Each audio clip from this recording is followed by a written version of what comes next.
Terima kasih pemirsa tvparlemen.com, Anda masih bersama kami dalam dialog khusus dengan tema mengatasi merosotnya kepercayaan publik terhadap parlemen dengan narasumber kita, Bapak Dr. Andes Hajrianto Yetohari MA. Ya, beliau adalah Wakil Ketua MPR sekaligus juga sebagai anggota DPR. Ya, Bapak ini sebagai Wakil Ketua MPR. Ya, sepeninggal Bapak Taufik Kemas sebagai Ketua MPR dan penggagas 4 pilar. Ini apa Pak yang akan Bapak lanjutkan? Ya, tentu kita mempunyai komitmen yang sama. Ya, kepemimpinan di MPR itu kan bersifat kolektif kolegial. Meskipun ada ketua dan ada wakil-wakil ketua, tetapi pada dasarnya by nature ya, kita itu melaksanakan kepemimpinan di MPR ini secara kolektif kolegial.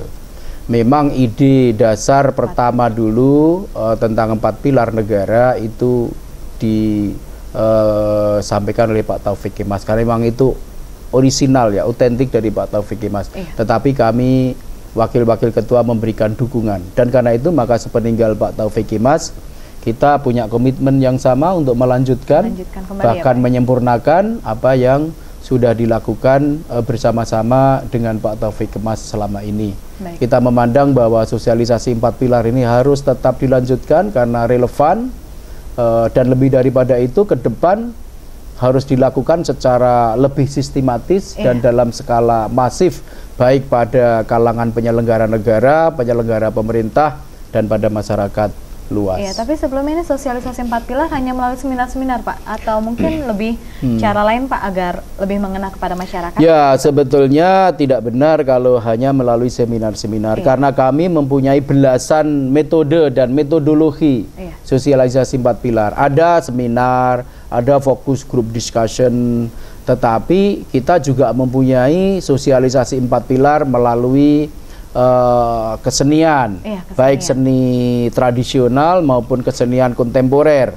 Baru saja tadi kami menerima kelompok musik rock yang akan bekerja sama dengan MPR menyelenggarakan sosialisasi 4 pilar. Berwaktu yang lalu dengan PAMI, Persatuan Musik Melayu Dangdut Indonesia, kita juga punya kesenian tradisional, wayang kulit, wayang golek, wayang beber. Kita juga mempunyai metode outbound. Kita juga mempunyai metode melalui pertunjukan-pertunjukan kontemporer seperti cepot 4 pilar, kampung 4 pilar, dan sebagainya. Memang kami akui bahwa kita masih harus memperkaya khasanah metode dan metodologi sosialisasi 4 pilar agar lebih menarik, dan itu akan kita laksanakan. Baik, ya, di dalam sosialisasi ini Bapak juga menyebutkan adanya kesenian, dan saat ini ada wayang Pak. Mungkin Bapak juga sosialisasi 4 pilar saat ini Pak, gimana? Ya, seperti tadi saya katakan bahwa wayang itu menjadi salah satu jalur untuk sosialisasi 4 pilar. Kebetulan saya itu penggemar wayang. Nah, yang berwarna biru ini adalah Bismo. Bismo itu adalah anak Raja Sentanu dari Hastinapura. Ketika ibunya Bismo ini kembali ke kayangan, karena ibunya ini bidadari ya, Pak, karena komitmennya itu dilanggar oleh Prabu Sentanu, maka dia marah, lalu kembali ke kayangan. Maka Prabu Sentanu, Raja Hastinapura, tidak mempunyai istri, maka dia mencari istri baru. Dia sedih, lalu mendapatkan calon istri namanya Dewi Durgandini. Nah, Dewi Durgandini ini dilamar oleh Raden Sentanu, menyuruh Bismo ini yang melamarkan. Lalu Bismo ini putra mahkota, calon pengganti raja. Tapi kemudian Dewi Durgandini mengatakan, saya mau menjadi istri bapakmu, asal nanti anak-anak saya yang menjadi raja, yang menggantikan bapakmu. Lalu Bismo ini mengatakan, oke, enggak apa-apa. Dengan ini saya nyatakan klaim saya terhadap kerajaan saya gugurkan. Lalu Durgandini mengatakan lagi, ya oke, kamu menerima untuk melepaskan klaim kekuasaan, tetapi nanti anak-anakmu pasti akan menuntut hak. Oke, kalau gitu saya dengan ini bersumpah tidak akan kawin supaya tidak punya anak. Jadi Bismo ini seorang yang ikhlas, tetap cinta tanah air, tetap memiliki jiwa patriotisme, membela terus kerajaannya meskipun dia tidak lagi mempunyai hak terhadap tahta, dan itu atas kesadarannya sendiri. Baik, jadi ini Bismo ini membawa inspirasi. Jarang orang sekarang yang tidak mempunyai klaim pada kekuasaan. Sementara Abioso ini anak Durgandini ketika belum menikah dengan Prabu Sentanu tadi, tetapi kemudian dia lebih memilih menjadi pertapa, menjadi petapa, menjadi pandito. Suatu ketika Raja-Raja Hastina ini meninggal semua sehingga tidak ada lagi keturunan. Lalu Bisma diminta, kalau gitu sumpahmu dicabut saja, kamu yang menjadi raja. Bisma nggak mau, dia konsisten untuk menjadi menjalankan sumpahnya untuk tidak menjadi raja. Maka dia menyarankan panggil saja Abhiyasa untuk menjadi raja. Lalu Abhiyasa ini mau menjadi raja Hastina, lalu bergelar Prabu Kresna Dwipoyono.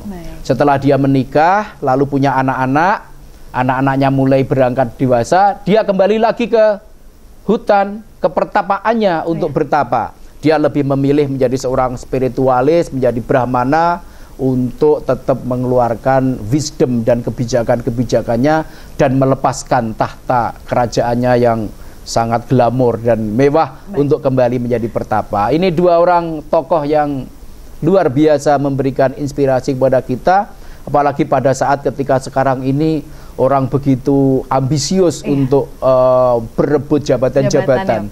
Saya mengidolakan dua orang tokoh dalam wayang kulit dalam cerita Mahabharata ini. Baik, berarti bisa disosialisasikan juga untuk 4 pilar ya Pak? Ya, sebagai instrumen, sebagai alat untuk sosialisasi, ya, Pak, apalagi wayang itu digemari oleh rakyat dan bangsa Indonesia, apalagi di Jawa. Baik, gitu. Dan mungkin ada yang Bapak ingin sampaikan kepada pemirsa mengenai kepercayaan terhadap publik ini Pak yang merosot seperti itu? Ya, menurut saya ada dua pihak. Satu pihak anggota-anggota DPR, saya menghimbau untuk memperbaiki kinerjanya, untuk betul-betul memperbaiki perilakunya agar kehormatan DPR, kehormatan parlemen ini dapat pulih kembali. Kita mencintai lembaga ini dan karena itu harus menjaga martabat dan kehormatannya.